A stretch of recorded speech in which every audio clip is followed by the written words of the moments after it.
Hey there, everyone. Another week in the Premier League means another episode of Between the Posts where Matt and I preview all 10 matchups, give you analysis, trends, bets, stats, all that good stuff for all 10 games. How's it going, Matt? It's going. We've got a pretty good first half, man, and United leads. Yeah, Willie Ganato, man, kid's a stud, and United, with Veghorst up top, Leeds press them all over the park, man. It's been a good one. And then it's a good one to watch, and then be ready to have another wager on because they play again here in a few days. Yeah, that certainly is. That game could be played a little bit different if they're able to hire a manager, let's say in the next maybe 24 hours. That one could be a touch different. But if not, then I think maybe you can run this back. Why, Matt, though, is the manager bounce like such a real thing? Everton struggled all season. Bring in Sean Dice, immediately pick up 3 points against league leaders. Today, Leeds on the brink of being relegated in a relegation fight, switch out managers, and now they're winning 1-0 at halftime. If there's one sport where you can get a bump by just sacking the manager, it seems like soccer. Definitely, yeah. My Arsenal buddy texted me the night before Everton. He's like Everton money line is really a strong look. He said that, and I was like, because I remember on the show, I don't think that some of the picks, the leans and stuff didn't really go too well last week. But one of them that I did have is I thought Everton would be able to hang like plus 1.5. That was like minus 150. He texted me that I agreed with him, but I mean to stretch it all the way to money line, plus 750. That's interesting. And yeah, Dyche kind of owns Arsenal a little bit. But yeah, that was a crazy result. I mean, and that's classic Sean Dice, right? Get out possessed like 75-25, but be productive when you do have the ball. Score on a set piece. No surprise there. That's what Burnley did a ton. And then it's Tarkowski, an ex-Burnley player. Like that would have been, just the perfect script that, we all should have seen that coming. Burnley or Everton getting 3 points with the next Burnley player getting the goal. So, all right, that was a good match week last week. Let's see what these 10 fixtures and how they can deliver for us. And let's go ahead and kick it off with the first game Saturday, 6:30 in the morning. 7:30, I guess, if you're living there on the East Coast with Matt. How about West Ham and Chelsea? West Ham, Chelsea. Maybe West Ham gets a little bit of an advantage here with Chelsea having a midweek game again, the Champions League against Dortmund. We got to start to factor that in again, Matt, right? Some of these bigger clubs will be playing midweek big boy games in the Champions League. Chelsea has that this week against Dortmund. So what do we see here between West Ham and Chelsea? Yeah, I love it. Yeah, East Coast. I'm such an East Coast guy, but I'm really just a couple hours south of Jason. Right. But yeah, it's just so weird the time difference. Obviously, yeah, this one's funky. I thought that West Ham were pretty strong against Newcastle. I thought they were resolute at the back. Starting the match off down 1-0 and really hanging tight with Newcastle throughout, getting that equalizer. Played solid defense with even out a couple of their best defenders.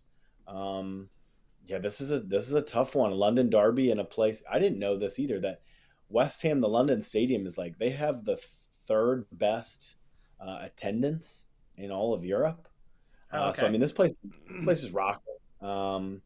Chelsea again.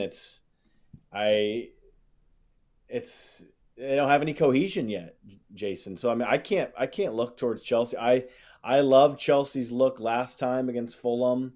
When the lineups came out, I thought, wow. I mean, there is so much talent on this pitch. I couldn't lay off, and that was a poor read in hindsight because Fulham had a ton of continuity. Yeah. Chelsea didn't. But still, yeah, this is a tricky one. It's kind of a similar type of game. West Ham have a little bit more continuity. They're not as much talent. West Ham are at home here. This is a pass. Yeah, I think last week was kind of a classic example. We talked about on the show, don't get sucked in when you see that Chelsea lineup because it's going to look attractive, but it's never played together. Hmm. And how is that going to look? Well, you're not going to get any continuity this week because now they're going to have to work in a different starting 11 because Felix is 100% walking back into this team. You saw he made his first start after being there for only 2 days. You saw the impact he had before he picked up that red card. So Felix has now got to come in. Who's going to come out? Is it going to be Kai? Is it going to be maybe somebody like a Mason Mount that sits below Kai? We don't really know where Felix is going to slide in. So again, I think another week in which Chelsea lineup, you're going to see it and it's going to look great on paper, but it may not be that great on the pitch. So I'd be a little bit cautious. I would like West Ham in this spot. I'm not going to be betting it, but I think West Ham, no Champions League midweek. They do have that Europa Conference thing, but that's not until Thursday. So they can give this one a very much full-on go. I expect them to give it a full-on go and expect them with their chemistry and their continuity to maybe be stronger than Chelsea here at home. So I'll be looking at West Ham in this fixture. Yeah, just to add on to you, I think that Kai Havertz is kind of bad. I think he's so freaking overrated. This guy, whenever he's in the lineup, if he's leading the Chelsea line, I have no interest in just in terms of lineup checkers, things of that nature. When you're looking, I thought that Chelsea's new striker really impressed me, though. I will say that, like, I kind of made a mental note on him. They brought him in. Are we talking about Madueke? I'm talking about. No, I thought that he was okay. The big fella, Fofana. Oh, Fofana. He checked in the 75th minute, so he got about 20 minutes of game time. That dude is kind of a mini Lukaku, Jason. Like, the dude is okay, freaking strong. He almost scored and almost won that match for Chelsea. There was a clearance off the line by Tim Ream. Tim Ream, man of the match, USA. But this kid's good. Like, if they were to like step out and say, we're going to play Felix on the right, Mudryk on the left, whatever, or either or, and then play that kid up top, and they started him over Havertz, which most likely won't happen. If they did that, though, it'd be hard for me not to play Chelsea then. Like, that would be kind of the moment to maybe get because I think that kid's good, but they do have a ton of work to do in terms of gelling. And for right now, I don't know what Chelsea are going to throw out there. So it's just a clear-cut pass. Yeah, Mudryk in that first half, he was on a different speed than everybody else. I don't know if he was super excited to make his Premier League start debut, but he got pulled at halftime. He wasn't looking that great. He was just faster, it seemed like, than everybody else. His passes into people's feet was like pinged at him 100,000 miles an hour. Yeah, he got subbed at halftime. Chelsea looks better in that second half. So let's wait. Let's see what those lineups look like. Again, you're not going to get a repeat of that starting 11, but we'll see what that one looks like early Saturday morning. Let's move over now to Arsenal and Brentford taking on. And this one, I think you're having a hard time, trying to figure out maybe who can win this. If you look at form in the last 6 in the Premier League, Brentford is averaging 2.33 points per match in their last 6, which is first in the Premier League. Third place is Arsenal at 2.17. I'm a little undecided on this one, Matt. Over 2.5, both teams to score isn't hitting in their respective games on enough basis to make me want to take that angle. I would think Arsenal at home should be able to get it done. But again, Brentford's been number 1 in the Premier League in the last 6 games. I struggle with this one, Matt. I struggle with this one too because the numbers tell me to play Brentford. Everything here looks like a Brentford play. You can get plus 1.5. Brentford minus 140, maybe even minus 130 if you go shop around. That appeals a bit because look at the form, man. I mean, both teams. Let's not. I mean, both teams are in good form for the most part. Arsenal here also on the bounce back, which is what gives me a little bit of cause for concern because they've got to put out a better performance. But Brentford haven't been beat in 9 straight in the Prem. 11 of 12, and then in the last 3 matches, they've kept a clean sheet. So that Brentford are going to set up to frustrate Arsenal. And then you look on the flip side, Arsenal are just so strong at the Emirates. So I don't want to go against them either. But I would say that the play would be for Brentford to keep it close here. I think that Arsenal can win this match by 1 goal. I'm not so sure that Arsenal win it by a margin. And so I would be looking towards Brentford, but Arsenal did, win home and away in this one last year. They won 3-0 on the road, but they did only win this one. I see this one like the reverse fixture, here at the Emirates last year, where it was Arsenal 2, Brentford 1. That's kind of how I see it here. But yeah, it's a tough one. It is a tough one. This is a tough one. I remember when these two teams kicked off the Premier League. Remember, it was 2 years ago when Brentford were making their return back, and I told you to take Brentford, and they ended up winning that game 2-0. But now it's just there's so much level. I feel like it's just so much level ground. You're talking about that Brentford plus 1.5 at minus 134. That's the way to go. They're not losing by a margin here. Two of the best teams of the Premier League over the last four. And Brentford plus a goal and a half, minus 134. I think that's going to be your best game. Sure, Yeah. Arsenal will be able to create at the Emirates. They'll have the chances. We've been liking their football. They're certainly entertaining. But Brentford's not getting blown out. You've mentioned the clean sheets. You've mentioned just the results that they've had. I like that. I like Brentford plus a goal and a half at minus 134.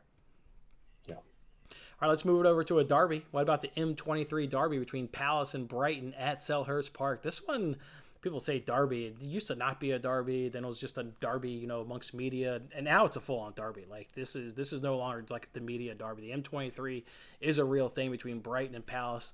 We mentioned kind of the form there of Arsenal and Brentford. It's the complete opposite for these two clubs. Brighton is second in the Premier League in the last 6. They're averaging 2.17 points per game. Palace is all the way at 0.83 in 15th place. So you get second versus 15 in the last 6 form. This feels like a Brighton smash spot, like a Brighton double chance, like drop it in a parlay. But then it's at Selhurst Park, and it's the M23 Derby, and that just makes me a touch nervous. But form and everything, I like Brighton here for sure. Yeah, I'm going to go back to this. Is going to be my first bet of the week. Is just going into something here in this derby that has cash in the last 4 head to heads.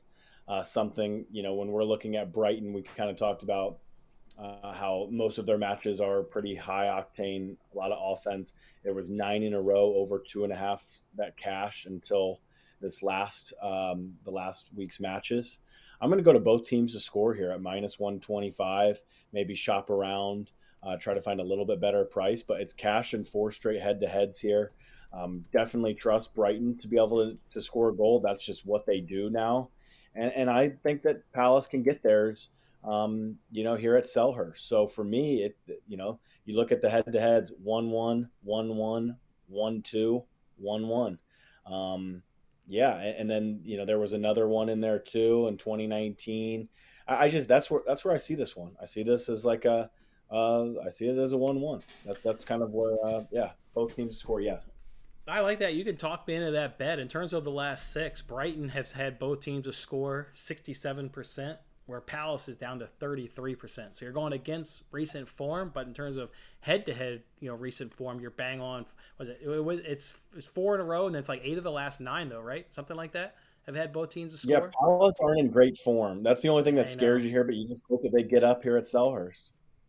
Yeah. That's the hope. I mean, every time it is still. I think it's shaded correctly. I think it should be the favorite. I don't think it should be a dog type of price. And yeah, you need Palace and Zaha and the boys to really get up here. So let me check some of the injury kind of news. But yeah, I think that they have enough still to always kind of nick something. To get it done. Yeah. All right, let's move over now to Fulham taking on Nottingham, which Nottingham we were correctly on last week in terms of them, getting a goal in that game and contributing to the over 2.5 that didn't hit because Leeds didn't contribute, but Nottingham did their thing because they're at home. Again, you go on the road and you don't want a part of this team. We've talked about all the goals they've conceded. We've talked about how the vast majority of them have all happened on the road. Fulham, though, is open for goals in terms of what they do in scoring and conceding. I like Fulham to get the result. This is another game, though, I probably would take both teams to score just because of how leaky Fulham has been. But I like Fulham here at home, Craven Cottage. I think Fulham gets the result and gets the 3 points that they need and just piles on Nottingham's struggles away from their home grounds. Yeah, just was checking in on some of that injury stuff on the way there too. So it looks like Zaha won't feature here. So that's Okay. definitely a cause for concern on the both teams to score. Yeah, so I would put it down as a lineup checker though, but that looks like a pretty strong lean at least for now. Definitely check your boxes, I think, with that lineup. In terms of Forest and Fulham, I mean, this is it's a good matchup, isn't it, Jason? I mean, two teams that are both in really solid form. Mm-hmm. I don't think that I want to go towards Fulham here though at minus 110. I think that that's the wrong price. I think that they should be a plus price to win this kind of fixture. I don't think that they're there yet, but they've been really solid. Forest has 3 goals on the road. That's what makes you nervous. Forest has 3 goals. I mean, their current form is on fire, right? I mean, they've gotten results And what was it, like 4 of their last 5, I believe it was for Palace, or maybe 5. I think it's 5 of their last 5. They've been able to get a result has Forest, but only 3 goals scored on the road all season long while conceding 23. That's why I like Fulham. But, they both have great form. I mean, to your point, they both come in this matchup really good. Yeah, they do. I think, I kind of like a little bit of Forest, in terms of maybe double chance. But I also look at this one too, and I think that Forest. We talked about this a few months ago, really, in terms of how many new pieces they added, all of that stuff. It's going to take a long time to gel. Well, I think that we're seeing it now. It's finally coming alive, Jason. Where, yeah, they are unbeaten basically in 6 of 7. They're really in good form, and I think that they can score on this Fulham team. If you look towards like kind of the underlying metrics of this Fulham team, they're outperforming who they really are. They should have conceded more goals, I think, thus far than they have, and so I look at this one. I think that Forest can nick one. I think they score. I think both teams to score yes here as a -125 price makes a lot of sense. Love that. -125 for both teams to score. Speaking of both teams to score, it wasn't both teams to score at Old Trafford. It was Leeds getting a second. So Leeds are up 2-0. Wow. The manager bump, man. I gotta start incorporating this into my strategy. You sack a manager, I'm taking you to win the next match. I don't give a shit if you're league worst Everton taking on league leaders Arsenal. I'm taking you to win the game. Yeah, I mean that would be a plus 750 cash over the weekend, and then this was 5.5 to 1 Leeds. I want to make sure we get nothing. Oh yeah, this is not going to be any silly stuff. We don't need VAR. This is just the goal. This is deflected off Varane, so it's deflected shot. It's supposed to be a cross into the box, deflected off Varane into the goal. Classic. When you're on the manager bounce, it all goes your way. Let's talk about Leicester taking on Tottenham right here. Tottenham coming off that great 1-0 win against Manchester City, off of that heartbreaker 4-2 result to Manchester City not too long ago. Tottenham, though, not going to have Hugo Lloris for this one. He's out 6 to 8 weeks with a knee injury, suffered in that game against Manchester City. I'm liking Tottenham here, and really, Leicester's been that team that's been tricky for me to figure out. They kind of had some bad form, but then they go to Villa Park last week, get behind, battle back, end up winning that game 3-2 at Villa Park. They've been a very tough team. Their over-unders has been streaky. It's not like you've been able to ride this team for an over or an under throughout the season.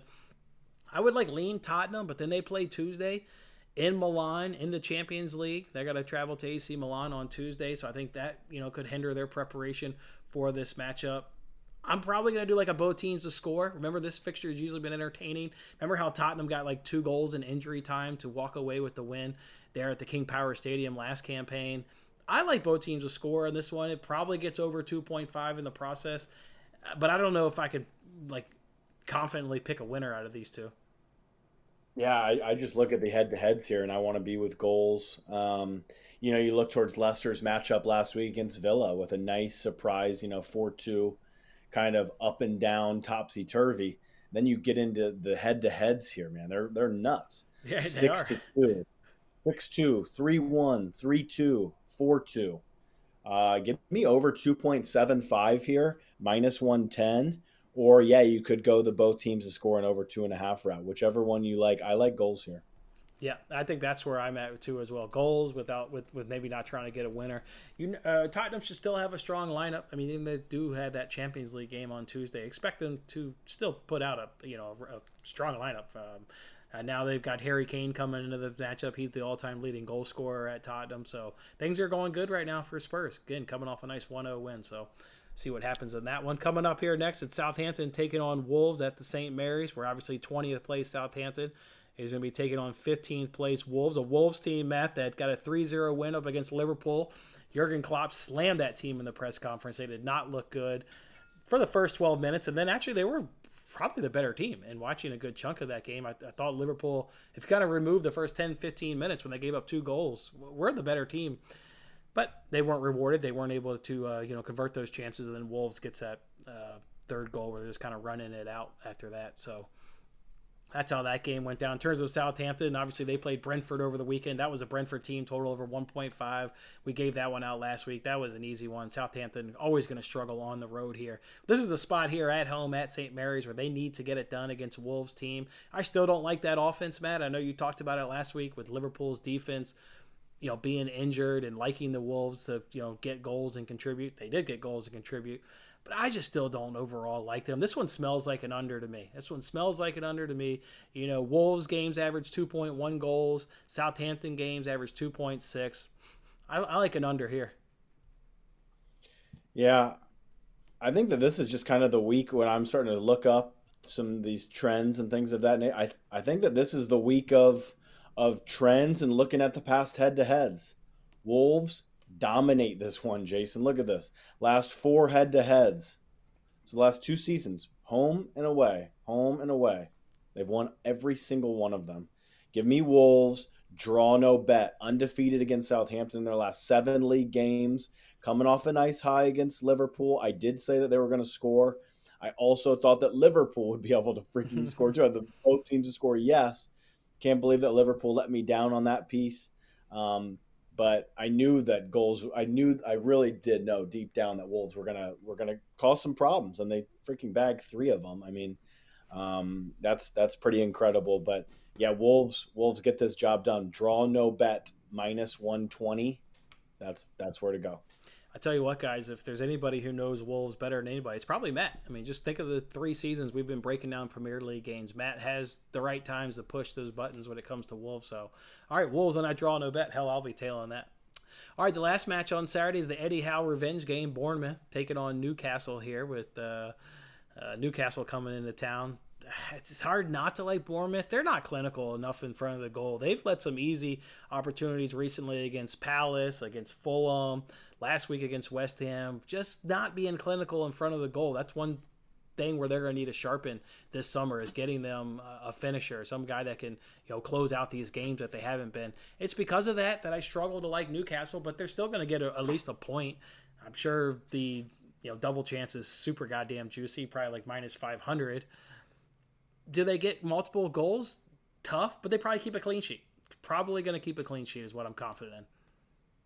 Yeah, this one's tough. I've got nothing. I would lean unders. Under 2.5, -120. Mm-hmm. Bournemouth struggling in front of net. Newcastle lockdown defense. But you'd like to think that, the fact that Bournemouth, they only conceded 1 to a really hot Brighton and Hove. Talk about that. That's a better offense than what they're going to see here against Newcastle, in my opinion. This looks like unders. I'm actually kind of surprised that this one isn't like under 2.5 -140. That's where I'm at. I think that this one, you can find it at like -115 here. I think it should be shaded a little bit more towards the under, but again, no real strong opinion here. Is a head-to-head been hitting on the under? Just out of curiosity. Yeah, let's go. It's the week of the head-to-heads. Let's see. Last 2 did. And that to me is basically only relevant stuff because Bournemouth kind of hasn't been in the Premier League in a while. The last 2. Yeah, one of them was in the EFL Cup, 1-0 to Newcastle, and then a 1-1 in the reverse fixture. I mean, yeah, I mean, look at Bournemouth's last 3 in the league, under 2.5 cashed. Really 4 of 5. They lost to United 3-0, and we know that United's offense has been able to really, if you look through the last Bournemouth matches, they are unders are cashing. That's the only way to go here, I think. Under 2.5 goals in Bournemouth versus Newcastle. Let's move over to Sunday's matches. We're going to get a replay here of Leeds taking on Manchester United, and I would say the only thing you can really do is take away with what you're seeing today. Just because Leeds is up 2-0 right now, does that mean they're 2 goals better than United? No, I think it probably goes down to manager bump, and I don't know what the hell that is in soccer, but other than a thing that seems to work. I don't know. We'll see when Leeds hires a manager, but I don't have much to say about this game just because it's being played right now. Leeds could have a new manager, which maybe could have some new philosophies and tactics put in play by the time Sunday comes around. United will obviously look for a reaction. They look like they're going to lose this game and drop all the points. Yeah, I think that I'm looking at the numbers now. I think that both teams to score yes after what I watched in the first half. That's a good parlay piece. -180 on both teams to score yes. Like that, find something else to pair with that. And then, I thought that Leeds were really damn good in that first half. United caused some problems, but you know, this number, once this happens right here, this number is going to tighten. If you want to bet this, you're watching this, you want to bet this like now and beat some movement. If Leeds end up finishing this next 20 minutes off and they win, this price will inevitably tighten a bit. And you can find Leeds right now double chance minus 110. I mean, that is okay, but I'd probably rather just look towards the safer look and say both teams to score yes, and go try to find my second pairing with that. I haven't watched much of the second half because we've been obviously sitting here with you. But yeah, based on the first half, United looked like they had goals in them. I need to rewatch the second half once we drop off here to see what they've been doing. But I like that parlay piece of both teams to score. Let's move over to Sunday's final game there between Manchester City taking on Villa, where a lot of head-to-heads against City. As City dominated, they've won 8 of the last 9. But the last one was the one that they were not able to win. But that was with Steven Gerrard's men back in match week number 6 when it was a 1-1 draw. I think it's only going to be harder with Unai Emery. It smells like an unders. I think Villa's going to have a hard time scoring on City. I think City's going to have a hard time scoring on Villa. So City probably pulls it out, but I think this one's going to be low scoring, Matt. I like it. Yeah, under 3.25, minus 130. That appeals. I totally agree with you. I think that Emery will set up to frustrate. I think that City are in a weird kind of place right now in terms of chance creation. I mean, the fact that Erling didn't touch the ball, yes, and he didn't touch the ball in the box. I mean, that's nuts. How do you not get the guy the ball? Like that just is honestly beyond me. That kind of thing. I cannot believe that. But I mean, they're pricing up Erling Haaland at like minus 300 to score on DraftKings. Like that's a bad price. I'd be on the other side on that. Like minus 300 is too much. I'd be on the no there, which would be, kind of a hold your nose and pray bet. But still, like minus 300 is ridiculous. Well, we've talked about how these bigger clubs are shutting him down and putting out the blueprint on how to do it. Obviously, Tottenham was one of the bigger clubs, so they were able to do it. We'll see if Villa can do it, but the blueprint's been out there. We've talked about it 4 of the last 5 games. He hasn't done a whole hell of a lot of anything. Yeah, I that for that reason too, and just the fact that like Pep, like what is Pep doing there? Like, he's got his chance to make a move here after Arsenal dropped 3 points against Everton, and he doesn't start KDB. Like what is that? Yeah, that's the weird stuff. That's the only critiques that you'll ever hear from me about Pep Guardiola. I think he's a 10 out of 10 manager, the best probably ever. But there are these random times where he just overcomplicates things, and he like wants to prove that his team can do it without their best player. Like what is that? I mean, that makes no. It's like it's an ego thing, I think, and I don't understand that piece of it. But yeah, so yeah, basically, yeah, I like unders. Under 3.25, minus 125. That looks fine. And under 3.25, so when it ends on 3 goals, that's the half win, half lose. Yep, okay. Half win, and then the other half voids. Yep. Half win, half voided. So to get the full win, you need 2 goals. Yep. So it's basically it's like splitting up the stake of you've got like $50 on an under 3, and you got $50 on an under 3.5. Okay, gotcha. Okay, all right. Only Monday's match left, and that's the old Merseyside derby there at Anfield between Liverpool taking on Everton. Matt, I sat here last week and said Everton under 2.5 against Arsenal. Everton under 2.5 Arsenal, and then I of course take Arsenal clean sheet and get a losing bet, but I told everybody to take the winning bet. I'm doing it, Matt, this week. I don't give a shit. This is Sean Dice football. This is a Liverpool team that is just terrible on the offensive end. I know they've got some defensive concerns, but Everton, if it's not a set piece, they're not going to score because Burnley doesn't score in open play, and this is what you're going to get with Everton. So I'm going under 2.5, and I'm not even thinking twice this week. Under 2.5. I love it. I agree. Under 2.5 plus 100. Also, if you want to maybe find that second leg of the parlay piece for the both teams to score yes in the second head-to-head between Leeds and United, I think you got it right here. Leeds and Manchester United, both teams to score yes, minus 180, and then under 3.5 goals here at minus 240. Combine that, you've got a plus price. I think that's fair. Under 3.5, yeah. United grabbed one, so looks like it's 2-1 here. United grabbed the goal. Red dot is flashing. Let's get it. Let's get it before. Let's show the people. Let's show people. All right, I'll provide the commentary. We've got Sabitzer. He plays it out to Palistri. He gets it Let's do that in out to me, huh? Delo. Delo chips it in. Header. Goal! Rashford. It's always Who else Rashford. would it be? It's Who else would it always be? Rashford. Yeah, Who else this would it last be? 30 minutes is going to be really good, man. They're going to put Leeds under a ton of pressure. Honestly, you want a good look? This dude Palistri Where, is the guy. By the way, he's the dude, guy. he's a stud. He's the He's guy. a stud. I think it's just too juicy. If we don't get a goal, like, okay, so we got about 13 minutes, let's say, to try to hold off. At some point in time, if this is still 2-1, I'd be looking towards over 3.5 here. It just screams it in this fixture. I mean, I watched that first half. It's up and down. Leeds can contribute, but you really are looking for Manchester United to do their job. But that just makes me think, Rashford picks up the ball, runs back to the middle, no Selly. Let's go, people. Let's go. Let's go. So, yeah, I'm I hyped. think yeah. Rashford's one of those players, and guys ask me on TikTok, they're like, how do you think about Rashford anytime goal scorer?